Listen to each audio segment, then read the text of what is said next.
Om Purnam Mada Purnamidam Purnat Purnam Mudachyate Purnasya Purnam Madaya Purnameva Vashishyate Isavasyam Idam Sarvam Yatkincha Jagatjam Jagat Tena Chaktena Punjita Magridaha Kashatitanam Kurvane Vaha Karmani Jajivishakshatam Samaha Ivam Twaye Nanyate Tosti Nakarma Lipyate Nare Asurya Namate Loka Andina Tamasta Brita Tamste Precha Vigachanti Ekachat Mahano Jana. Now we're on mantra number 4.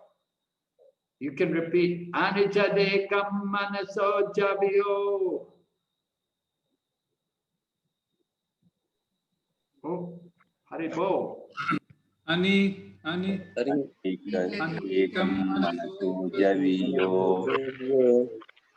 Naina Devam Apnuvam Purvam Arshat.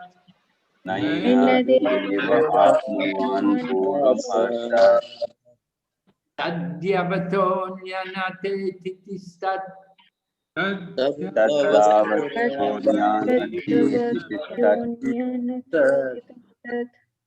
Tasminapo Matarishva Dadalati.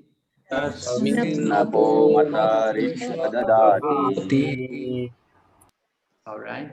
So this morning, or earlier today, we were speaking about Atmaha. Remember? Yeah. Yes. What is Atmaha? Killer of Atma, killer of soul. So how do you kill the soul? I thought the soul cannot be killed. If we do not utilize the opportunity given by Krishna to achieve the love of Godhead, and if we indulge into other activities, other material activities, and lose their opportunity, that is like killing the soul by self. Hare Krishna. Okay. To neglect the interest of the soul, right? Hare Krishna.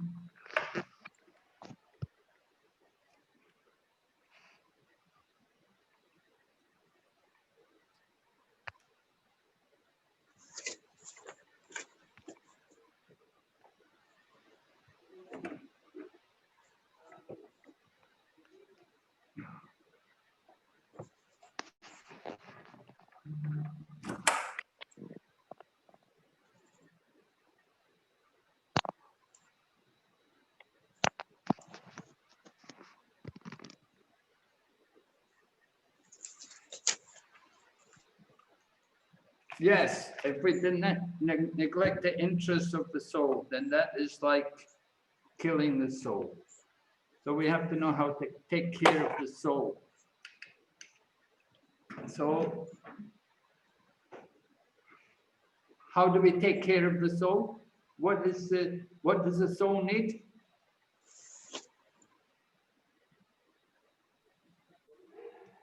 Someone like to say, what is the need of the soul? Harinam. Harinam. Yeah, the holy name.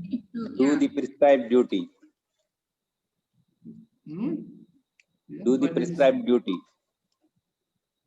Breaking the cycle of birth and death. Breaking the what? Breaking the cycle of birth and death. Breaking the cycle, getting free from the cycle of birth and death. Why? Why do you want to do that? So that the soul can reach the abode of Lord. Well, is this material world not the abode of God? It is not. It is full of miseries. Material world is full of miseries. Well, I thought for the pure devotee, they see God everywhere. I thought God is everywhere, is he not? Yes, God is everywhere. So, why do you need to go there? He's here. because that is our original home and to serve Krishna. Why do you want to serve Krishna? We said Krishna's everywhere. He's here also, right? You can serve him here.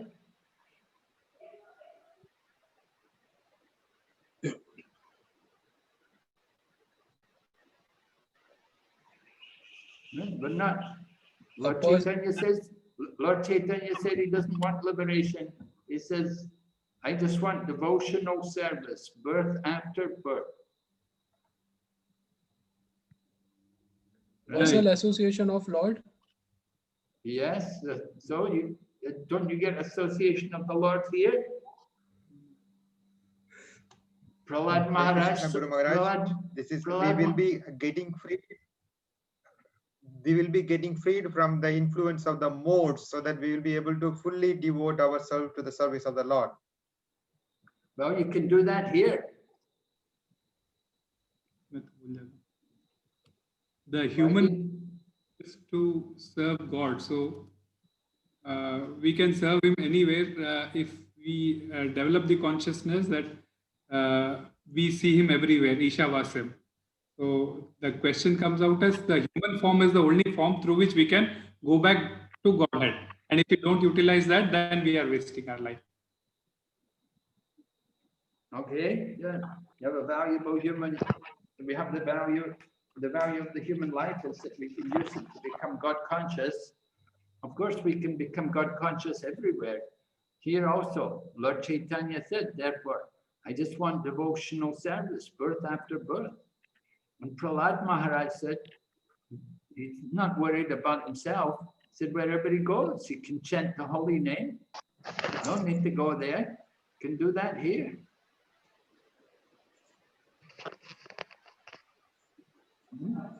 So, devotee, we cultivate the Ishavasya spirit. Feel God in the center. So God's in the center, no need to go anywhere else. He's here, he's in the center. We keep him in the center of our life, in the center of our activities. So we're fine here. This is, Prabhupada said, this is Vrindavan, this is the spiritual world. He was sitting in New York, he said, I'm not in New York. He said, I'm in Vrindavan, I'm always in Vrindavan. So that's one way for the pure devotees. Take it like that. Keep yourself always Krishna conscious. On the other hand, yeah, you like to go back to Godhead, that's okay. Yes, you can have more personal connection with the Lord. You can maybe take part in his pastimes and have more intimacy with him, directly serving him. Maybe we don't get that opportunity so much here because he's more aprakat. But in the spiritual world there, he's prakat. Right? So, anyway, Krishna consciousness, the Ishavasya mood, Ishavasya spirit, that's very much required. And when we work in that spirit, then we'll feel the effects. The effect is no influence of the modes of nature, no anxiety. We should, well, of course, there's also anxiety also in the spiritual sense. There's anxiety for Krishna, right? And gopis were always anxious for Krishna. When Krishna was taken in the coils of the Kaliya serpent, then all the people of Vrindavan were in anxiety. That Krishna's in the coils of Kaliya, and he was held in the bottom of the water in the Yamuna for a long time. And they thought Krishna must be dead. They were all in great anxiety. They were collapsing. They were all totally in fright and so much worry about Krishna. Of course, that separation from Krishna, that is perfection. Krishna arranged that separation to increase their ecstasy, because the devotees, they feel the ecstasy of separation, and then feeling the separation, it allows them to feel greater ecstasy when there's union. So when Krishna came out from the coils of Kaliya, then the people of Vrindavan all rejoiced and they felt greater ecstasy. So like that, there's ecstasies. Okay, anyway, let's go on. We're on this fourth mantra now, and we're going to hear about the personality of Godhead. We've heard about how he's the controller. So we're going to hear more about his characteristic and his qualifications, why he's so wonderful. So we'll invite Mataji to begin reading tonight. Maybe we can have his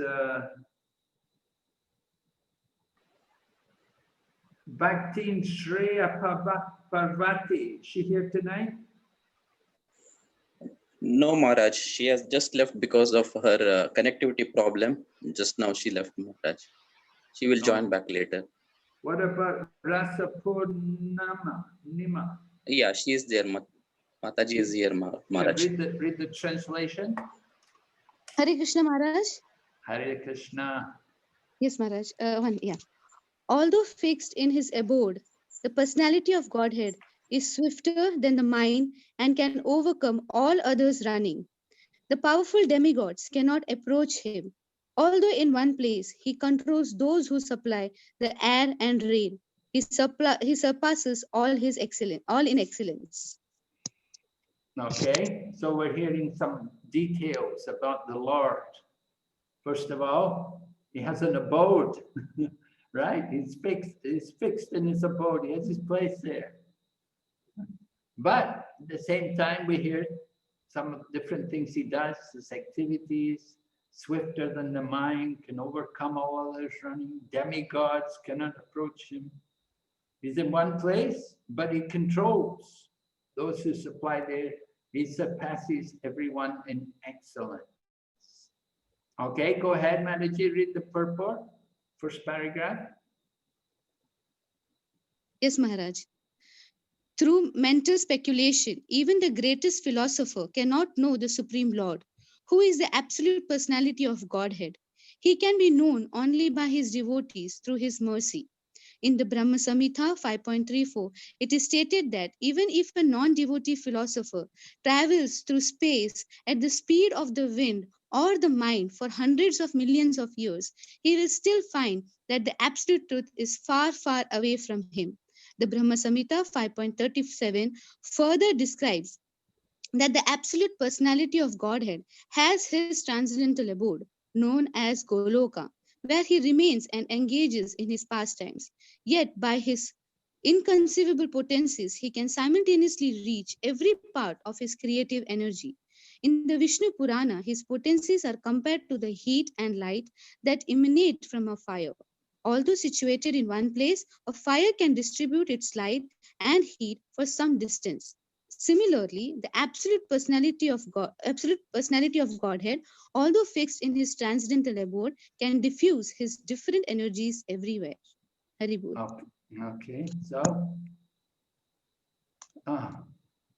mental speculators. What are they trying to do?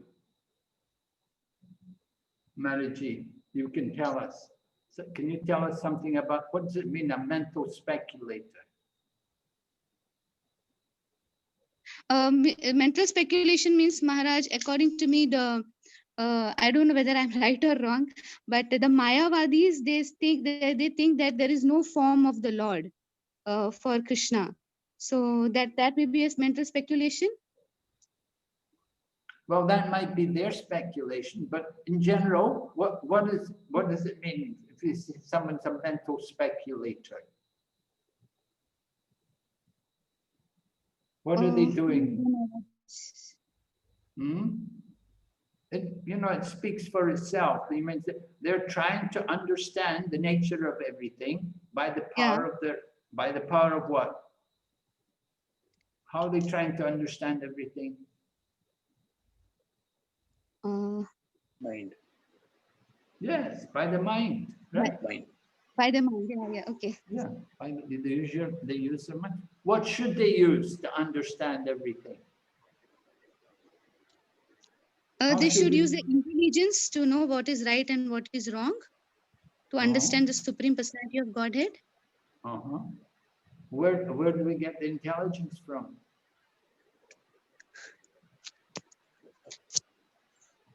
Where do we get intelligence from? Intelligence through Scriptures. Yes, right, through the scriptures, right. Scriptures, okay. Yeah. Want to understand God, we have to hear about him from the scriptures. And we can also hear from who else? From the bona fide spiritual master who knows about Krishna. And anybody else? Pure devotees. Yes, Sadhu, Shastra, and Guru, right? They're our guide. The sadhus, the holy men, the Shastra, scriptures, and Guru, the spiritual teachers. And so the mental speculators, we may call them as Gyanis. Gyanis, they cultivate knowledge and they try to understand everything through the mind.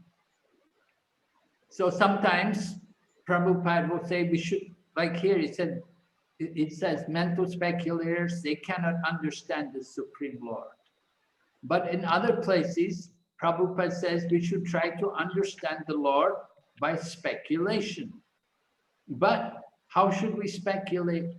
Are we allowed to speculate as devotees? No? What do you say? Is a devotee allowed to speculate? No. He is. He's allowed to, but he has to be guided by Shastra. When he does his speculation, he should try to understand the Shastra. Sometimes you have to speculate. Prabhupada gave an example. He said, just like Krishna says, I am the taste in water. So we may want to understand, how is it Krishna is the taste in water? So we can speculate, but guided by Shastra. And we have to support our conclusions with the evidence from Shastra. Otherwise, it's no use. Everything has to be backed up with knowledge from the scriptures. That's very important. So great philosophers, they cannot know the Lord. Why not? Why can they not know? They're so great, if they're great philosophers, why they cannot understand the Supreme Lord?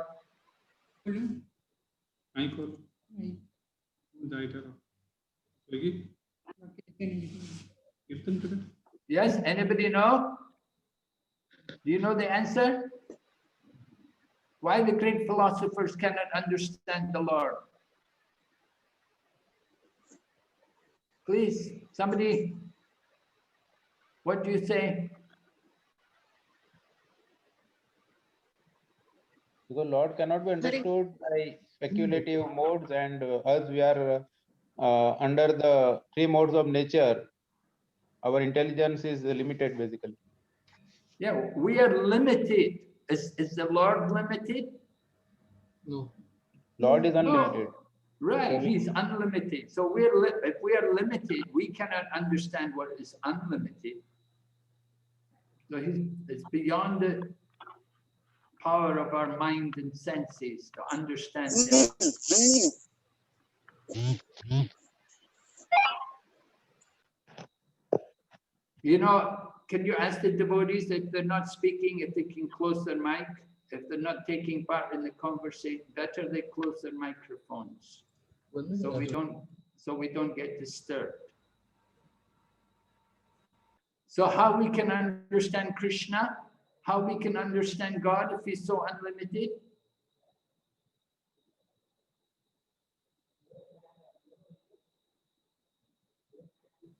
By Shastra, Prabhuji, Maharaj.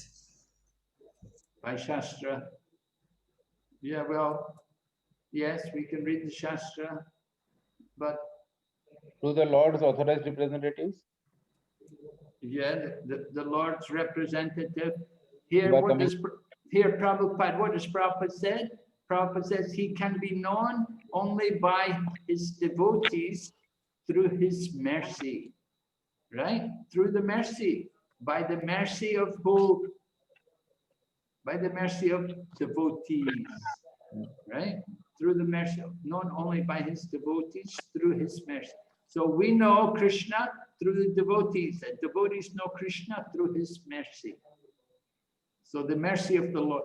Krishna is great, he's infinite, he's very powerful. But if he wants to, he can reveal himself to his devotees, right? He will only reveal himself to his devotees. He doesn't reveal himself to other people. In the Bhagavad Gita, Krishna says, Naham prakasha sarvatma yoga maya samavrita muduyam navijanati lokoyam ajamavyayam. Krishna said, I am never manifest to foolish and unintelligent people. For them I am covered by what? What is Krishna covered by? Yoga Maya. Yes, right. He's covered by Yoga Maya. Yoga Maya covers up Krishna, and they think Krishna's an ordinary person. Some people, the foolish people, they think, oh, Krishna died. He got shot by an arrow in the foot. The hunter shot Krishna in the foot with an arrow and Krishna died. This is what they think of Krishna. This is the foolish people. Please, you mute your mic. Don't speak like that. You know, disturb the class. You know, this is an English class. If you're going to say something, please speak in English so we can all understand. It will be good for the class. We'd like you to contribute to this class. But if you speak your own language, Malayali or whatever, you know, I can't understand. I don't know what you're talking. All right, so he can be known by mercy. We need to get Krishna's mercy, right? We're always trying to get the mercy of Krishna. And we get the mercy of Krishna through his devotees. The devotees, they give the mercy of Krishna. We're singing every morning, by the mercy of the spiritual master, we get the mercy of Krishna. And without the mercy of the spiritual master, then there's only havoc on the path of self-realization. So we get, the Lord can reveal himself if he wants, and he does. He reveals himself to his devotees, but not to the non-devotees. And Prabhupada quotes Brahma Samhita, non-devotee philosopher, travels at the speed of the wind or the mind for hundreds of millions of years. Still you'll find the truth is far, far away from him. Absolute truth. You see, we're not speaking here about God. Prabhupada uses these terms. He said the concept of the absolute truth is better than the concept of God. Because if we speak about God, there are many gods. Which God? Oh, my God, your God, India God, China God. There are many gods. But Prabhupada puts it on the absolute platform, the absolute truth, far, far away from him. So this concept of the absolute truth, this should be understood. The absolute personality of Godhead. And then Prabhupada talks about his transcendental abode. He has an abode, he has a place, indicating he's a person. He's not just simply some energy, some impersonal aspect, but he's a person, and he has his own place, he has his own residence where he resides, and it is called Goloka. And he stays there, engaging in his pastimes by his inconceivable potencies, right? Inconceivable to us. But the Lord can reveal what is inconceivable by the Lord's mercy can be revealed to us. He can simultaneously reach every part of his creative energy. So creative energy What would that indicate? What is being referred to there? Every part of his creative energy. Anybody has like to say, tell us what is that? Every part of his creative energy. What is being referred to?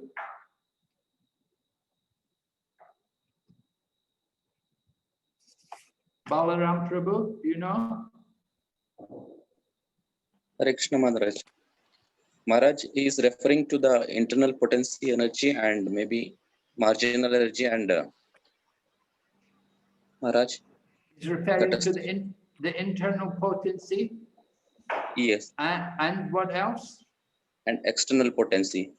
Yeah, right. He's referring to his creative energy. Every part of creative energy.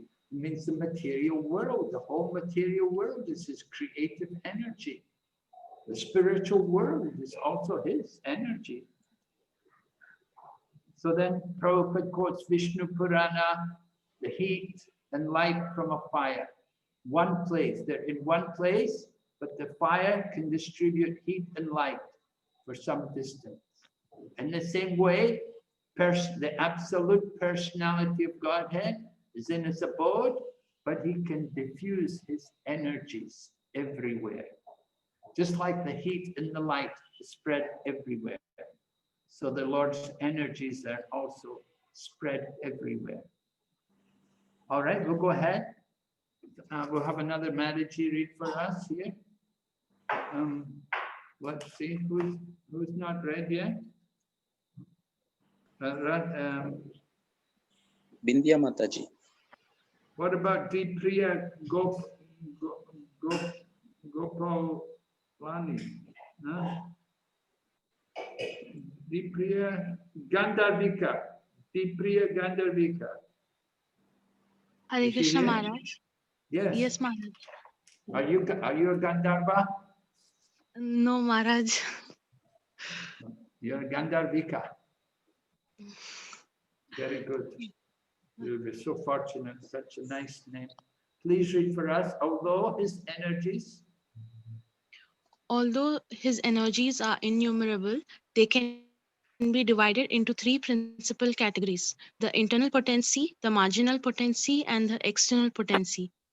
There are hundreds and millions of subheadings to each of these categories. The dominating demigods, who are empowered to control and administer such natural phenomena as air, light, and rain, are all classified within the marginal potency of the absolute person.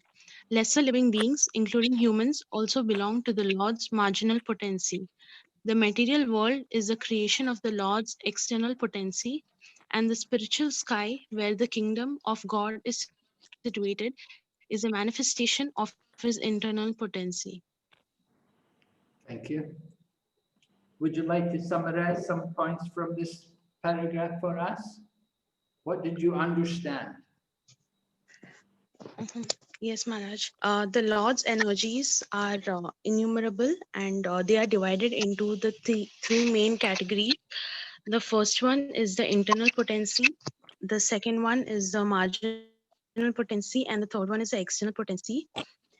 So the internal potency, what is that? What does that cover?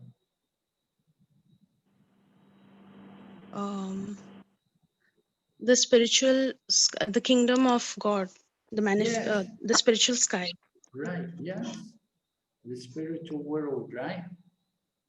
In the spiritual world, how many planets are there? Any idea? 26. Innumerable. Innumerable, right. Innumerable planets in Vaikuntha, right? What's the supreme planet in the spiritual world? Golok. Goloka, right, yes. Right, okay, Goloka. And then we've got the marginal potency, which means what? Jivas. The demigods who are empowered to control and administer the natural phenomena such as air, light, rain. Anybody else? Only demigods are the marginal potency? Living beings such as humans also. Okay, human beings also belong to the marginal potency. What about the animals and plants? The external potency. Really? They don't have a soul? They do. Huh? They do. They do, right? So? Yes. So what potency are they?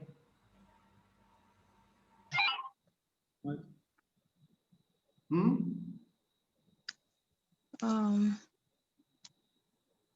Marginal. Yeah. So marginal.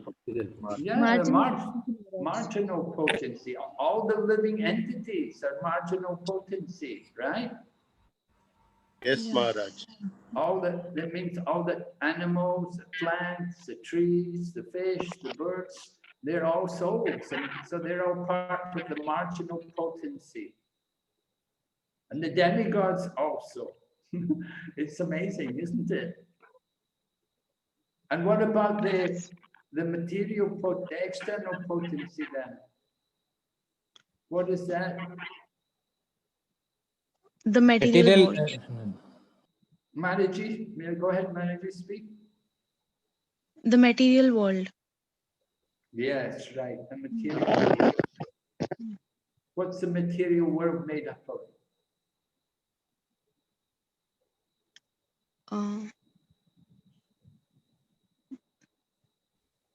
The 14 planetary system.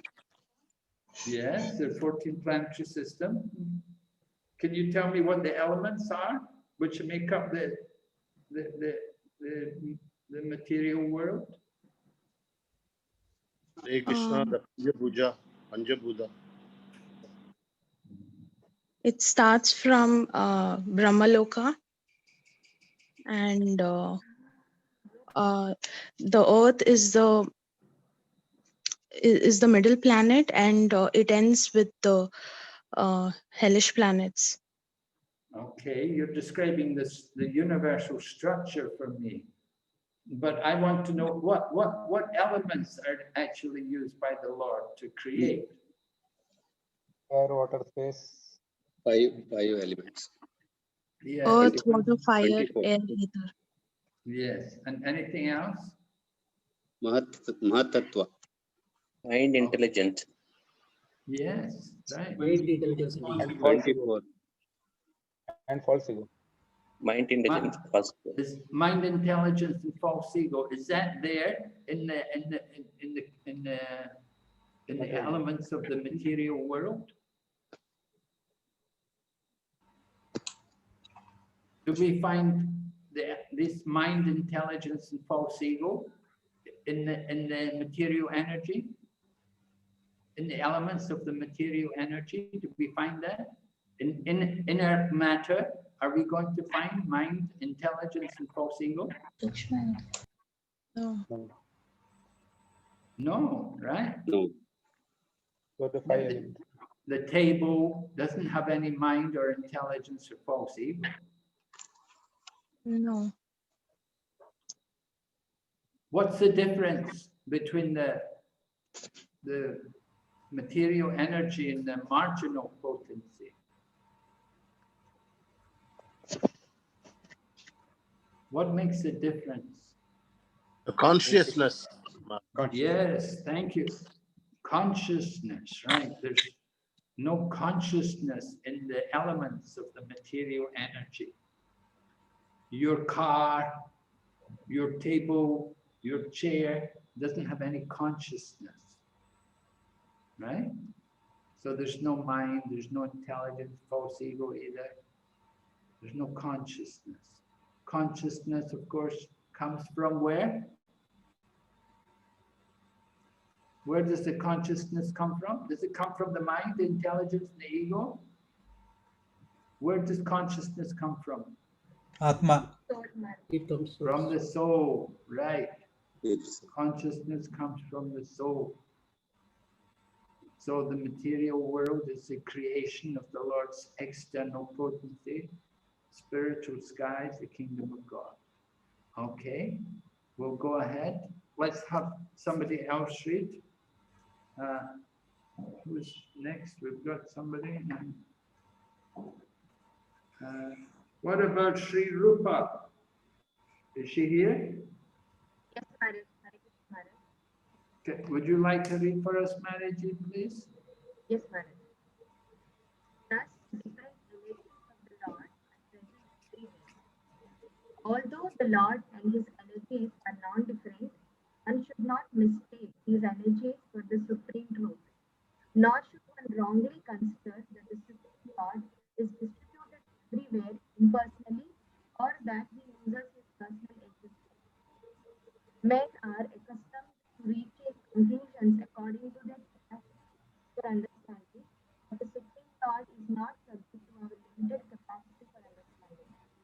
It is for the reason that the Upanishad warns us that no one can approach the Lord by his own limited potential. All right. So would you like to summarize the message of this paragraph? Yes, Maharaj. So here it is mentioned that Lord and different energies are present everywhere, and the Lord and his energies are non-different. And no point that we should not mistake like the Lord is. I don't know. Your voice is not very clear. Is there something? Is it maybe your microphone or something? Are you? I don't know. I can't hardly hear what you're saying. Sorry, Maharaj. Am I audible now? Yes, much better. Maharaj, here Prabhupada is saying the Lord's energy present everywhere. And Lord, there is no difference between Lord and his energy. And Lord is also not impersonal. He has a personal form. Okay. And so does he have an impersonal form? Does he have an impersonal feature, or does he only have personal feature? Yeah, he is actually he has a personal form, Maharaj, and the effulgence from his body is spread everywhere. So that is the light.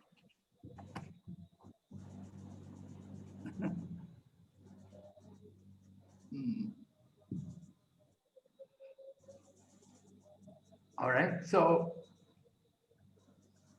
sometimes people are fond of worshiping the energy. They like the idea of energy, you know. This idea of energy is very attractive to people. That, oh, energy, the Lord is all-pervading energy. People are fond of thinking of God in this impersonal way. They think if God is a person, if he's a person, then he must be a person like us. Yes. They cannot understand his nature as the Supreme Lord.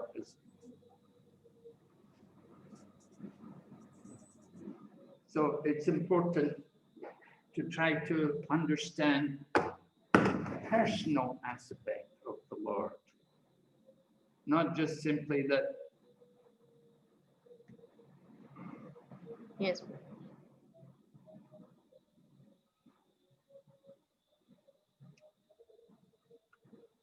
And when we hear that he's everywhere, so we think then, you know, then he's not a person, because how could, if he's everywhere, then he couldn't be in one place. But this is the inconceivable nature of the Supreme Lord, that he can be distributed everywhere. And in what way is he distributed everywhere? In his energy. Can you tell us? Can you give some example of his energy? Yes, Maharaj, like the sun and. Well, the sun is not everywhere. Marriage. As Paramatma, he is present in every atom. Right, Paramatma, right, Paramatma. What does Krishna say in the Bhagavad Gita? In chapter 10, Lord Krishna is describing, you know, the 10th chapter Bhagavad Gita. What's the title? The opulences of the Lord, Maharaj, Vibhutis. Okay, Vibhuti Yoga, yeah.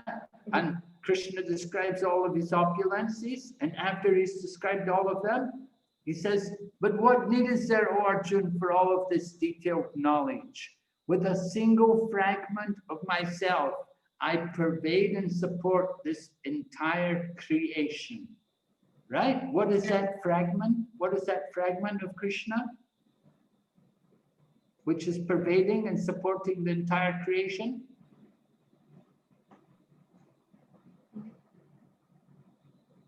You just told me. Paramatma. Yes, right. Paramatma, right. You just told me. Yeah. So with the Paramatma feature, he's pervading and supporting the entire creation. And Krishna said, he said, everything rests on me. Right? There's no truth superior to me. Everything rests on me, just like pearls are strung on a thread. And Krishna gives the example about the beads on the thread, just like we have our neck beads. You don't see the thread, you only see the beads. So the same way we see everything, we see the whole universe, the whole creation, we don't see Krishna. But Krishna is behind everything, he's holding everything. The planets are being held in space by him.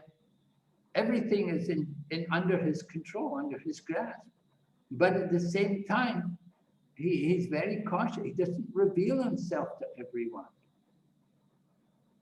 So we have to understand how the Lord is everywhere, impersonally, and then he has his personal existence. He's both personal and impersonal. As Prabhupada said, he is everything within our experience and beyond it. So remember the example about the elephants, the blind man massaging the elephant? Yes, Maharaj. Right? They understand some part of the elephant. So some people, they only understand the impersonal feature of God. They think this is God, this the energy, right? The Brahman, the Mayavadis, the Jnanis, they say Sarvam Kalvidam Brahma. Everything is Brahman. And they think when Krishna comes in the world, that he is also Brahman. But they don't understand that the Krishna is not simply Brahman, but he is Para Brahman. He's the supreme Brahman. So the problem is they're trying to understand God according to their capacity for understanding. According to their capacity to understand. They try to understand God. It's not like that. God is Krishna, the Supreme Lord, the Absolute Truth is beyond our capacity to understand. How can we understand him? Only by his devotees' mercy we can understand. By mercy, his mercy, he can reveal himself to us. And we get his mercy when we do devotional service. So the Supreme Lord is not subject to our limited capacity for understanding. It is for this reason the Upanishads warn us, no one can approach the Lord by his own limited potency. So the Upanishads are telling us like this. We are limited. The Lord is unlimited. We want to understand him. We have to take shelter. We have to surrender to him. And when he's pleased by our surrender, he can reveal himself to us. So the Upanishads are warning us, don't try to understand God by our own efforts. Remember, when we were reading the introduction, it spoke about two processes. One was, do you remember the two processes? Yes, Maharaj. Yes. Aroga Bandhana Tirubanga Gopan. Aroga Yes, Bandhana, Aparoga Bandhana. Yes, can you give me the English? By our own material senses, trying to understand the Lord is one type. The another one, following Guru Sadhu Shastra and the footstep of previous Acharya, understanding the God. Yes, or we would simply say one is the ascending process and one is the descending process, right? Ascending is what are we trying to do by the ascending process? How are we trying to understand? Maraji, can you tell us if we're going by the ascending process? Sri Rupa Mataji? Yes, Maharaj. If we're going by the ascending process, then how are we trying to understand God? What are we doing?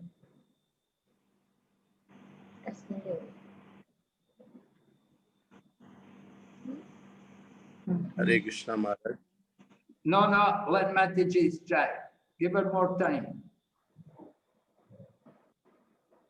Any answer?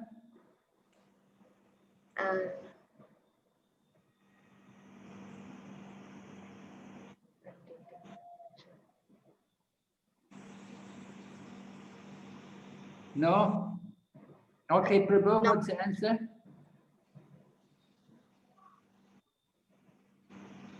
All right, we open it to the class. Someone's trying to understand God by ascending process. How do they try to understand God? What do they do? Guru Parampara. One word. Guru Parampara, that is authentic. No, ascending. They want to understand by mind. On their own study. One word. Speculation. Yes, speculation. Thank you. Speculation. This is speculation. The ascending process. Is God like this? Is he like that? Is he like this? Speculation. Trying to understand by the power of our mind. And the descending process, that is Sadhu Shastra Guru. The knowledge comes, we take it. Guru says like this, Guru says like, Shastra said like that. Okay, accept it. Descending. Which is easier? Going up or coming down? Coming down, Maharaj. Yes, going down is easy, right? There's two creatures. One is the kitten, and one is the monkey. You know, the monkey carries the baby monkey. How does the baby monkey hold on to the mother? Have you seen the monkeys in Vrindavan? Yes, Maharaj. How does the young monkey? What do they do? The young monkeys will be holding their mothers. Right, they hold on to the chest of the mother, right? Yes, Maharaj. But they can easily fall. They're not very secure. But what about the kitten with the cat? The cat will be holding the kitten with its mouth. Right, in the jaws of the kitten's in the jaws of the. So who's safer, the monkey or the kitten? Kitten, Maharaj. Yes, a kitten, right. So we're like that. We're safer. We're coming down. You see, taking down. Okay. Go ahead. Someone else can read. Let's have a Prabhu read. Have we got some men to read it?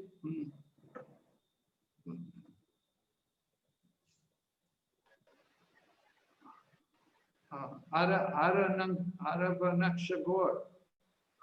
Arunakshagora. Yeah, Aranakshagora. Prabhu, would you like to read? Hare Krishna Maharaj. Hare Krishna Prabhu. In the Bhagavad Gita 10.2. In the Bhagavad Gita 10.2, the Lord says that not even the great rishis and suras can know him, and what to speak of the asuras, for whom there's no question of understanding the way of the Lord. The fourth mantra of Sri Isopanisad very clearly suggests that the absolute truth is ultimately the absolute person. Otherwise, the would have been no need to mention so many details in support of his personal features. Okay, what were some of these personal features? What were these details which were mentioned to support his personal features?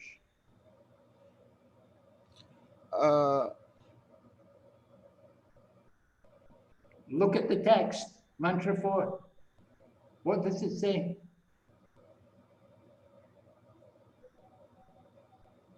It was told that the Lord is present everywhere through his through his super soul form. Well, we want to support his personal features.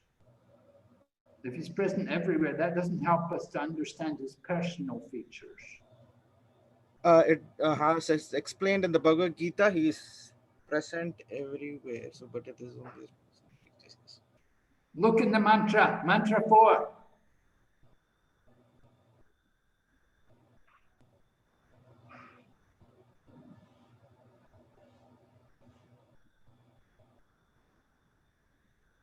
Right? Some details to support his personal features.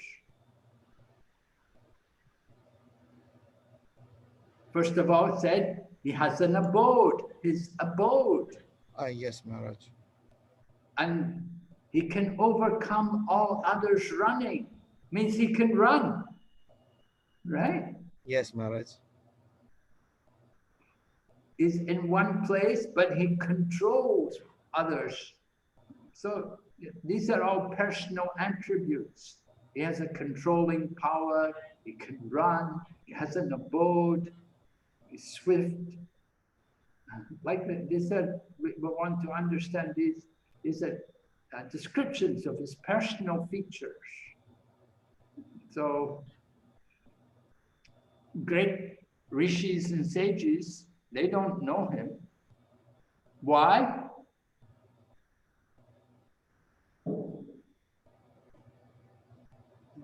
Because they try to understand through the impersonal features only.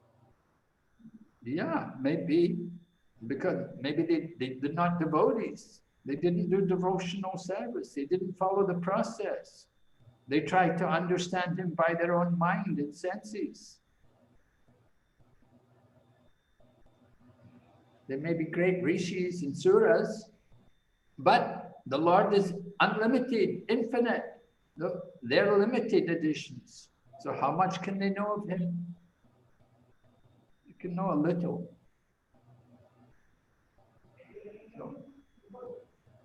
So for the asuras, it's even more difficult.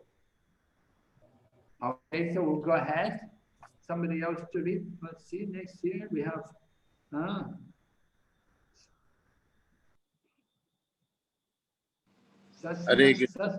Yes, what's your name, Prabhu? Tirubanga Gopal Das, Prabhu. What about Saswan Chaitanya? Hare Krishna Maharaj. Yes, Prabhu, you please read. Yeah. Although the individual parts and parcels of the Lord's potencies have all the symptoms of the Lord himself, they have limited spheres of activity and are therefore all limited. The parts and parcels are never equal to the whole. Therefore, they cannot appreciate the Lord's full potency. Under the influence of material nature, foolish and ignorant living beings who are but parts and parcels of the Lord try to conjecture about the Lord's transcendental position. Sri Isopanisad warns of the futility of trying to establish the identity of the Lord through mental speculation. One should try to learn of the transcendence from the Lord himself, the supreme source of the Vedas. For the Lord alone has full knowledge of the transcendence. Hare Krishna. Hare Krishna Maharaj. Yes. So, give me a summary. What did you appreciate from this? So, individual parts and parcel is a Lord's potency only. You can see that Mamai Vamsho Jiva Loke in the Bhagavad Gita it says, Mamai Vamsho Jiva Loke Jiva Bhuta Sanatana. So, all living entities are parts and parcels of the Lord. Okay. So we're one in we're part of the Lord. So what's the difference between We have the we have the limited the spheres of activities, but God is the Vibhu. We are the Anu. Okay. We cannot parts and parcel is not never equal to the whole. Whole that the supreme absolute truth. Yeah, right. That's an idea that we're part but never equal to the whole. One in quality, different in quantity. Yeah, quantity. Okay? Yes, Maharaj. And we're the marginal potency. Marginal potency means what?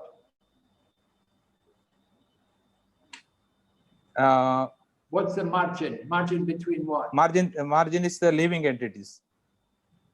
Yes, but what are the margin? Where's the margin means that margin between two things. What's on the other sides? What's the margin between between the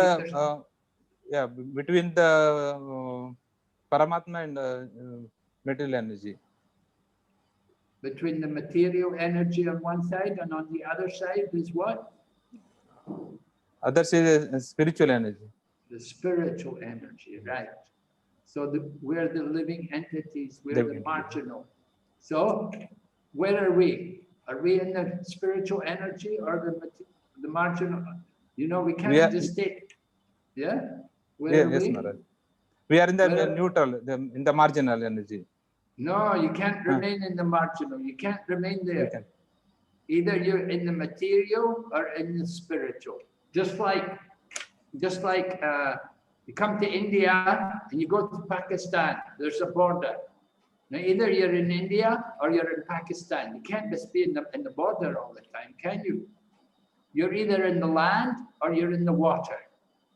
You can't be on the border all the time. You have to be one or the other. So marginal, where are we? We are in the Now we are in the material energy. Yes, yeah, Prabhupada said. Under the influence of material nature. We're under the material energy. We're the foolish and ignorant people under the material energy. But we are parts of the Lord. We try to conjecture, we try to understand, we think about the Lord's transcendental position. The Sri Isopanisad warns of the futility to establish the identity of the Lord through mental speculation. So, can we understand the Lord through mental speculation? No, we cannot understand fully with the mental speculation. Can we understand anything about the Lord through mental speculation?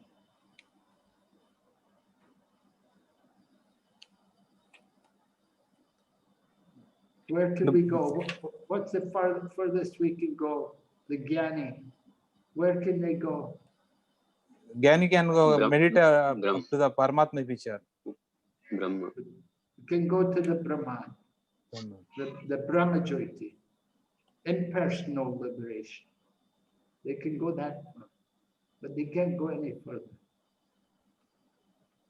Right? One should try to learn of the transcendence from the Lord Himself, the supreme source of the Vedas. The Lord alone has full knowledge of the transcendence. So we have to learn from the Lord Himself. How to do that? Where's the Lord? How can we learn from the Lord? What through the Shastra. Vedas. Yeah. Vedas. Krishna spoke, Bhagavad Gita, right? The source of the Vedas. By all the Vedas, Krishna says in Bhagavad Gita, what does he say about the Vedas? You know the verse? Bhagavad Gita, chapter 15, verse 15. Vedesh sarve hameva vedyo. Vedesh sarve hame vedyo. Okay, meaning? Vedanta krit veda videha chaham. Meaning? Give me the meaning in English. I am the one who is compiler of the Vedas, and all the Vedas are meant to know me. Okay, thank you, Mataji. Krishna is saying, I am the author and I am the compiler of the Vedas. By all the Vedas, I am to be known. So this is the idea. We want to understand Krishna. We can understand him from the Vedas. We'll go ahead. Somebody else to read. Next person. We've got Maharaj. Sundar Hare Krishna Maharaj. I am Sudarshan. Okay, Prabhu. Please read for us. Every part and parcel of the complete whole is endowed with some particular energy to act according to the Lord's will. When the part and parcel entity forgets this particular activities under the Lord's will, he is considered to be in Maya or illusion. Thus, from the very beginning, Sri Isopanisad warns us to be very careful to play the part designated for us by the Lord. This does not mean that the individual soul has no initiative of his own, because he is part and parcel of the Lord. He must partake of the initiative of the Lord as well. When a person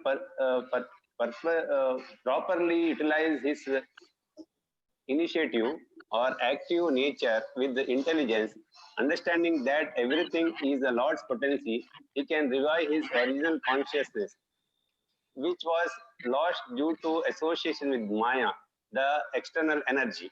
Hare Krishna. Thank you. Yes. Problem. Yes, Prabhu, would you like to tell us, Prabhu, what is some point Yeah, from this?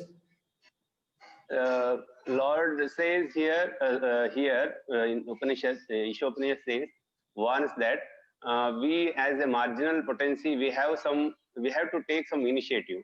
Means we have to utilize the intelligence. Means we have to do some initiative to get rid of this. That means we have to do devotional service. Right. To get rid of Maya. What was the effect of the Maya? What happened? Illusion. And what is that illusion? With it, what happens? We forgot our this one, our nature, our real constitutional position. Our spiritual position, right? Yes. And under illusion, what are we thinking? We are in this body and we work for Maya. Right. We're thinking, I'm the body. And we're thinking also, I can enjoy the body. Right? How will we enjoy the body? How do we enjoy the body? Through senses. Yes, through the senses. And what are the senses doing? Eating, sleeping, mating, defending.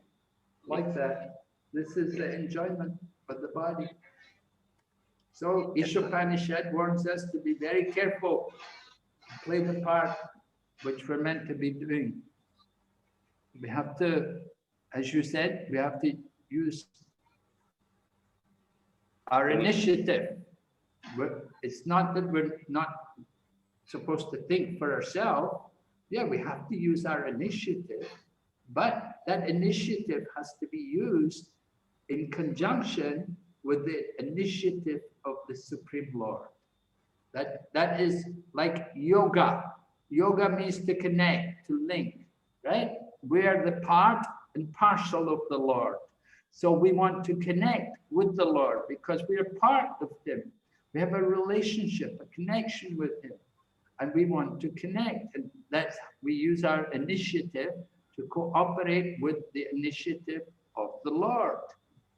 And when we use the initiative properly, then everything, that understanding that everything is the Lord, then we can get back our original consciousness. What is the original consciousness? Servator. I am the servant of Lord. Right. Shiversvarapahaya Nitya Krishna Das. Right? Chaitanya Mahaprabhu said, we're all eternally the servants of the Supreme Lord. But due to contact with Maya, we forgot. We became covered. The example was given about the sunlight and darkness. Right? As soon as we put out the light, immediately the darkness is there. So Maya is like that. In the same way, as soon as we become Krishna conscious, immediately the light's there. Krishna Suryasam, Maya Haya Andika. There's Krishna and there's Maya. There's the sunlight and there's the darkness. So the natural condition is to be in the light. The absence of the light, we're in darkness. That our natural position is to be Krishna conscious. But due to Maya, we are forgetting. This is the external potency of the Lord. External energy, Maya, right? The material world is all Maya. It's all the Lord's external energy. It's real, but it's temporary. All right, we'll go ahead. One more verse, one more paragraph here. Hare Krishna Maharaj. All power is obtained from the Lord. Therefore, each particular power must be utilized to execute the will of the Lord and not otherwise. The Lord can be known by one who has adopted such a submissive service attitude. Perfect knowledge means knowing the Lord in all his features, knowing his potencies, and knowing how these potencies work by his will. These matters are described by the Lord in the Bhagavad Gita, the essence of all the Upanishads. Hare Krishna. Okay. All power is obtained from the Lord. Therefore, each must be utilized to execute the will of the Lord. Right? We said Krishna is the proprietor or the Supreme Lord. That Supreme Lord is the proprietor. Everything belongs to him. So the power is also his. So whatever powers we have, that also belongs to him. In Bhagavad Gita, Krishna says, I am the ability in man. So our ability is given to us by the grace of God. We're meant to use it for him. And at any time, he can take it away from us. So the Lord can be known by one who has adopted a submissive service attitude. In other words, surrender, right? The mood of service and surrender.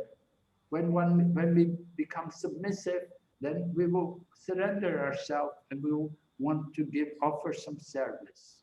And this way Krishna becomes pleased, it reveals himself. And then perfect knowledge means knowing the Lord in all of his features. What are some of the features of the Lord? Do you remember? What are some of the different features? Yes, Brahman, Paramatma, and Super. Yes, right. These are the three. This is the absolute truth. Right? Srimad Bhagavatam said, learned persons call the absolute truth Brahman, Paramatma, and Bhagavan. This non-dual substance, non-dual, it's the same thing. Learned transcendentalists call this non-dual substance Brahman, Paramatma, Bhagavan. Different features of the Lord. It's all the Lord, but different features. Knowing his potencies and knowing how these potencies work by his will. Potencies, what kind of potencies does the Lord have?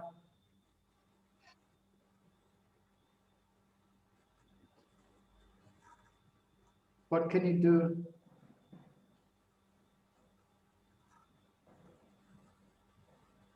He's all pervading. no, how will he use his potencies? They work by his will. What does he do? He does the work of creation, right? Shrishti Tattva, the Shrishti Tattva, that potency to create. It brings about the creation. It's going on under his direction. This is one of his potencies. He also has the potency to give pleasure. And he also has the potency to give knowledge. This is all his different potencies. And it's working, these potencies are working by his will, simply by his will alone. These matters are described in Bhagavad Gita, the essence of all Upanishads, right? Okay. So any questions on this mantra tonight? Let's hear. We're hearing about the Lord, how he's in his abode. So he has a abode, and he can run.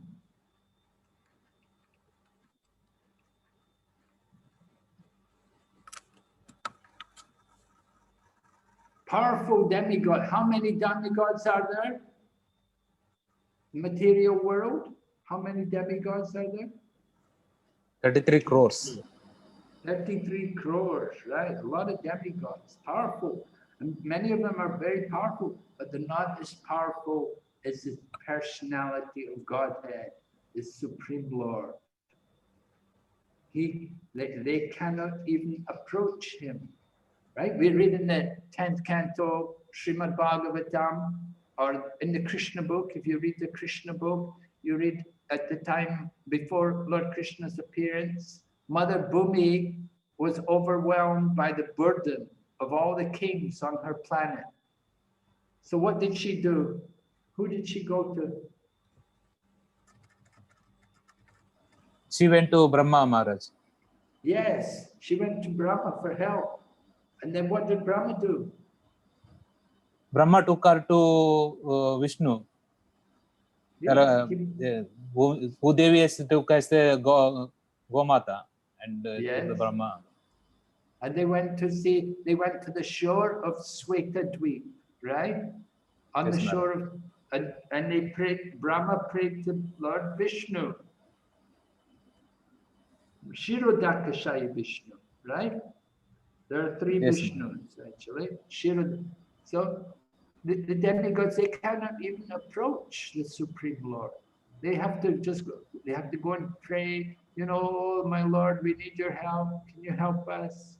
When they're in trouble, the demigods will pray to the Lord. And the Lord will come and help them. Just like the Lord came as when Bali Maharaj conquered the demigods, they were in trouble. They lost their kingdom. And Mother Aditi, she prayed to get a son. And so she got Lord Vamanadev as her son. And Lord Vamanadev helped the demigods to get back the heavenly planets. So the demigods, they cannot even approach the Lord. Are the demigods pure devotees?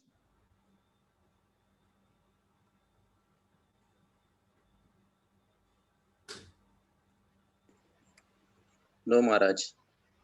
Why not? Because they are serving the Lord for the purpose, and they're having in the spiritual, not in the spiritual world. They're in the material world only. Well, pure devotees can be in the material world also. It's not that pure devotees, because they're in this world that can't be pure. There are pure devotees in this world. So what's the point about the demigods? You're right, they're not pure devotees. What's their problem? They have a desire for enjoying. Yes, right. Yes, enjoying propensity. They like to enjoy power. And they are not doing a pure devotional service. Right, they're not doing pure, but at the same time, what's a good quality? They are serving the Supreme Lord. Yes, they're obedient to the Lord, right? But they're not pure devotees. They have some material desires. So how do we view the demigods? What's the devotee's position in relationship to demigods? The devotees are more superior than the demigods in worshipping the Supreme Lord. So should we respect the demigods or not? Do we respect the demigods? Are you going to respect them? Are you going to respect the demigods or not? Yeah, we have to respect them, but we should not worship them for the benefit of material benefits. We don't worship them for material benefits. We can worship them to help our devotional service. If we see them in relationship to the Supreme Lord, then you can worship them, right? Bharat Maharaj did that. He was worshipping the demigods, but he saw them in relation to the Supreme. And the gopis worship Katyayani to get Krishna as a husband for the pleasure of Krishna. Okay, so we're cautious. We offer respects to the demigods, so that's important. That we actually, I was with Prabhupada one time. We went to a Hindu temple in London, and they were worshipping Brahma, Vishnu, and Shiva. And Srila Prabhupada explained to them, he said, a devotee of Krishna not only offers his respects to Brahma, Vishnu, and Shiva, they will offer the respect even to a tiny insect, because they see within the insect, the Lord is also there. Just as the Lord is within the heart of Brahma and Shiva and Vishnu, he's also in the heart of all the living entities, the tiny insects. So we respect all living entities. Prabhupada said like that. Okay, so powerful demigods, they cannot approach Krishna on their own. At the same time, the Lord is in one place and he controls all these demigods. They're under his control. So he has this controlling power. We have very small controlling power. We're trying to control, but we're failing. We're always failing. We cannot even control our mind. We cannot control our bowels sometimes. We have so many troubles trying to control. So the Lord, he controls.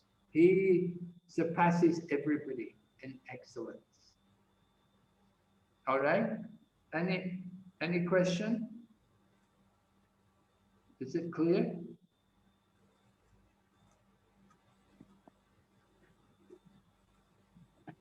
Pranam Maharaj. Yes, Prabhu. Maharaj, Lord Shiva is considered a pure Vaishnav. He is the topmost Vaishnav, but he is a demigod. So he is a pure devotee. Lord Shiva is not a jiva. He's above the jivas. Lord Shiva is like God of the material world. In the material world, Brahma, Vishnu, and Shiva are God. The relationship between Vishnu and Shiva is described to be like that between milk and yogurt. So milk can be made into yogurt, but yogurt cannot be made into milk. So Vishnu, he can become Shiva, but Shiva never becomes Vishnu. So Shiva he's not only a pure devotee, but he's also actually non-different from the Lord himself. He's given the respect of the Supreme Lord. He's respected like God. So we're very careful in dealing with Lord Shiva. Sanatana Goswami was a great devotee of Lord Shiva. You know Sanatana Goswami? Yes. One of the 6 Goswamis resided in Vrindavan. He built the Madan Mohan temple. He was a great devotee of Lord Shiva. And you'll find a lot of glorification of Shiva in his Brihad Bhagavatamrita. So Lord Shiva he's both the pure devotee and he's also the Supreme Lord himself. We respect Lord Shiva like God, because he's God of the material world.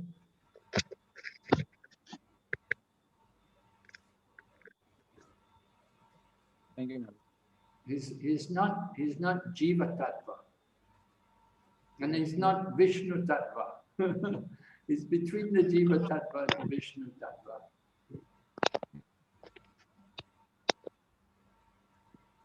So on Shivratri, Vaishnavas, they may celebrate it, they may not. It's arbitrary. They can decide. They can choose for themselves whether to observe Shivratri or not.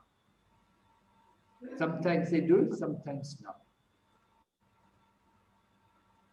Prabhupada was very cautious about introducing Lord Shiva into the ISKCON society.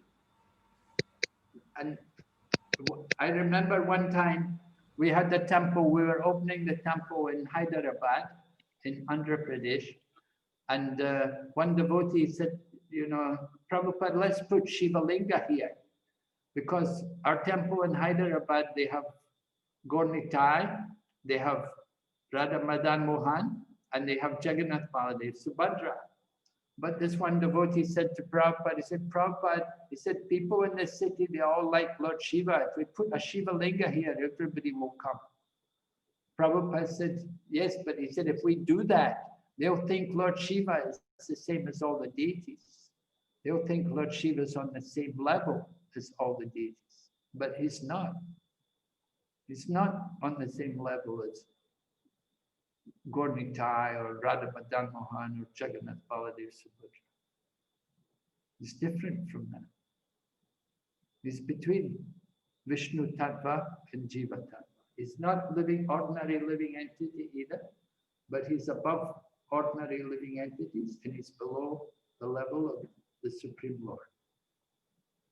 So Prabhupada, yeah, he didn't like, you know, he was very cautious. He didn't want people, every other temple you see, they put all the gods. And people think all the gods are the same. They're all one. They don't see any difference. This is the problem. Yes, another question? Hare Krishna Maharaj. Dandavat Pranam. Maharaj, can you hear me? I can hear you, Prabhu, yes. Maharaj, this is the question regarding the Jiva Tattvas. We have already studied in this class that the Jivas, all the Jivatmas are the creation of the Lord's marginal potencies.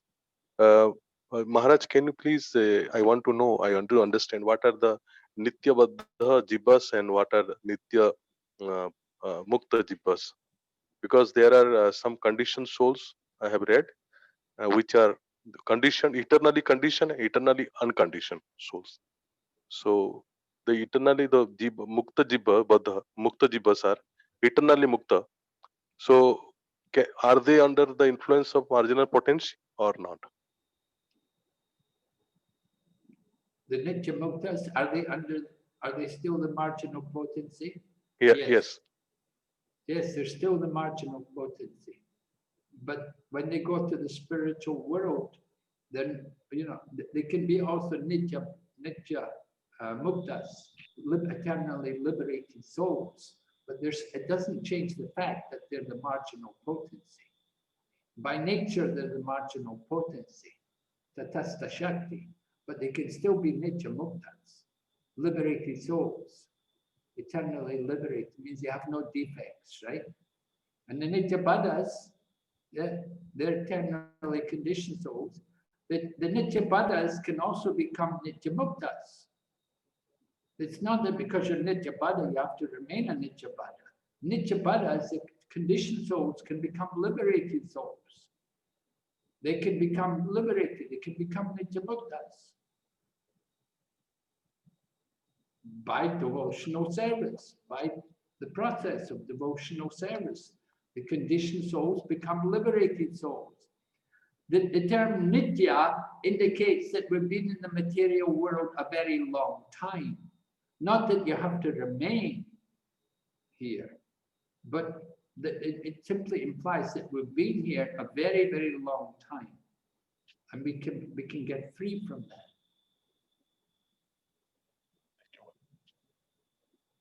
And Nitya Mukta means they're liberated. They come into the material world, they're liberated. So Nitya Mukta.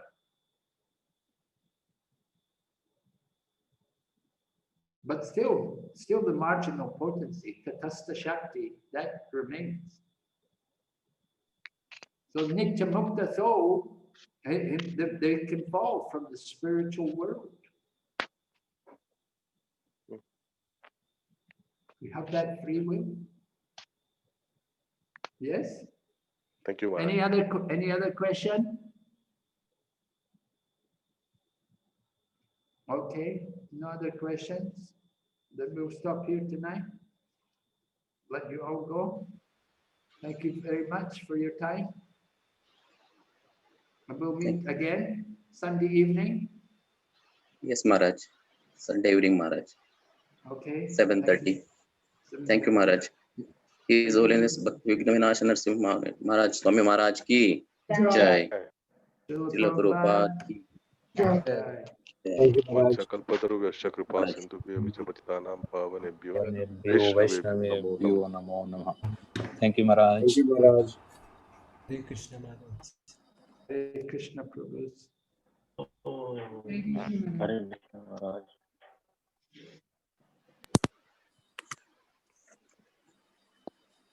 Hare Krishna. Thank you so much for all your participation. See you. We all meet again on Sunday, 7:30 p.m. Thank you. Hare Krishna. Vanchakalpatarubhyascha kripa sindhubhyo patitanam pavanebhyo vaishnavebhyo namo. Chidanand Prabhu, can we end the meeting? Sure, Prabhuji. Hare Krishna. Hare Bol. Balram Kinkar Prabhu, Hare Krishna. Yes, Prabhuji. Prabhuji, is it possible that today morning and afternoon sessions recording can be shared? All recordings, Prabhu. Prabhuji, first of all, you came late, Prabhuji, today. Yeah. Morning, Prabhu. Morning, I came late. Yeah, I had to go to office, Prabhuji. Okay. Not attending the Guru Maharaj presence in Bahrain.